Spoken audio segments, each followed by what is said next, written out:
నమస్కారం. నా పేరు doctor Amita, MD general physician, Ashwini hospital, Yellareddypet, Rajanna Sircilla జిల్లా. సో మనం ఇప్పుడు డెంగ్యూ గురించి తెలుసుకుందాము. డెంగ్యూ ఒక విషపూరితమైన జ్వరము.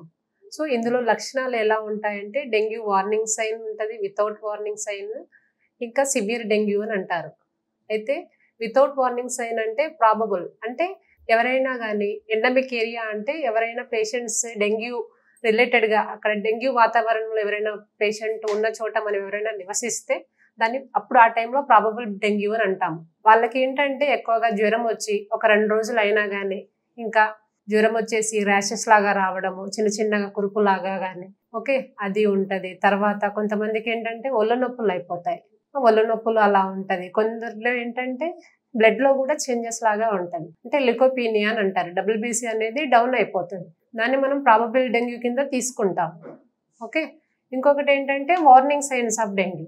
డెంగ్యూలో వార్నింగ్ సైన్స్, ఈ వార్నింగ్ సైన్స్ ఉన్నప్పుడు మనం ఇమీడియట్ గా హాస్పిటల్కి రావడం అనేది జరగాలి. అందులో వార్నింగ్ సైన్స్ అంటే మనకి పర్సిస్టెంట్ గా కడుపు నొప్పి, అంటే అసలు నొప్పి అనేది తగ్గదు, అలా జ్వరంతో పాటు కడుపు నొప్పి అనేది తగ్గకుండా కొంచెం కడుపు అలా పట్టుకుంటే నొప్పి రావడము, ఇంకా ఎక్కువ సార్లు అలా వాంతులు అవ్వడము, విరోచనాలు కూడా రోజుకి 3-4 సార్లు అవ్వడం, అలాంటి వాళ్ళకి వార్నింగ్ సైన్స్ లాగా తీసుకుంటాం. కొంతమందికి ముక్కులో బ్లీడింగ్ లాగా కానీ లేకపోతే నాలుకలో కానీ కొంచెం బ్లీడింగ్ లాగా అయ్యే ఛాన్సెస్ కూడా ఉంటుంది. సో ఇది వార్నింగ్ సైన్స్ అన్నమాట. అలాంటి టైంలో మనం ఇమీడియట్గా మన హాస్పిటల్కి వచ్చి ట్రీట్మెంట్ తీసుకుంటే మనకి బెటర్గా ఉంటుంది.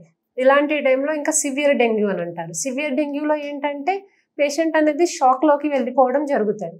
షాక్ అని అంటే ఏంటంటే బీపీ డౌన్ అయిపోవడము, పేషెంట్కి ప్లేట్లెట్స్ అనేవి రక్త కణాలు అనేవి పడిపోవడము, అంటే 10,000 15,000 అని అంటారు. అది సివియర్ డెంగ్యూ కింద సివియర్ హెమరేజిక్ షాక్ అని అంటాము. అది చాలా ఎమర్జెన్సీ అన్నమాట.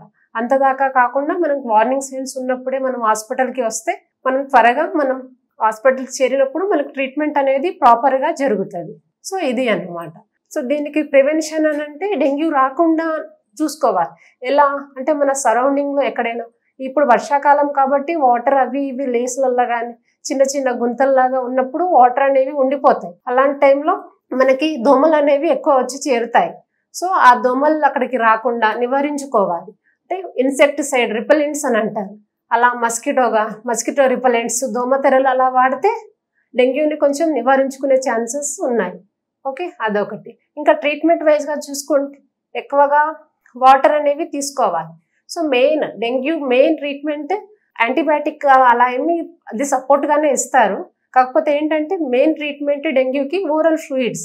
ఓరల్ అంటే వాటర్ అనేది ఎక్కువగా తాగమని చెప్తారు. నీళ్ళు రోజుకి 4-5 లీటర్లు మినిమం అలా వాటర్ ఎక్కువగా తాగితే బెటర్గా ఉంటుంది. ఇంకొకటి మనం ఇంకా గ్లూకోజ్ లాగా కానీ సెలైన్లు అలాంటివి NSలు RSలు అనేవి బాడీ సపోర్ట్ లాగా పెట్టడము, ఇంకా depending on situation BP down అయినప్పుడు బీపీ సపోర్ట్కి వాటికి అలా ఇచ్చేసి కణాలు తగ్గినప్పుడు రక్త కణాల లెక్కించడం అవన్నీ జరుగుతుంది అన్నమాట.